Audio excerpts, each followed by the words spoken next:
না মানে মেয়ের ভাই, আপন ভাই। ও কাছে এরা গেছে শাহরুখের ঘরে। আমার ফোন লাউডে ফোন দিয়ে শোনেন, ওর সাথে আমার লাগানো আছে কি কথা হইছে? আপনার সাথে কি কথা হয়েছে? আমার কাছে পাশে ভাইয়া সবকিছু ওই মন্ত্র মিথ্যা কথা বলছে। আপনারা কি ভালো কথা? আপনি ঠিক আছে, আমি কন্টাক্ট গেলে পরে কাছে কথা বলবো। আমি তো চালার সময় পাই না। আমি তো তোমার গেলে কাছে দেখা করব। এসব খাও কথা বাদ দেন। তোমার খালি বলতো কি আমার সাথে দেখা? তোমার খালিতে আইছে না আপনি। আমি তো রানার কাছে শুনছি, আমি তো ট্রিপল লাইনে ফোন পাওয়ার পরে রানার কাছে শুনছি।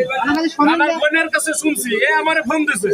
দিয়ে বলছে যে এরকম স্যার আমাদের বাড়ি এসে 10-12 জন লোক আমরা চিনি না। প্রথমে বলছে আমরা চিনি না। প্রথমে তো চিনতে পারে না। পরে বলছে এসে 8 লাখ টাকা দাবি করছে। টাকারা পরে লাস্টে কিভাবে পরিচয় পাইছে যে এরা টাকা দাবি করছে।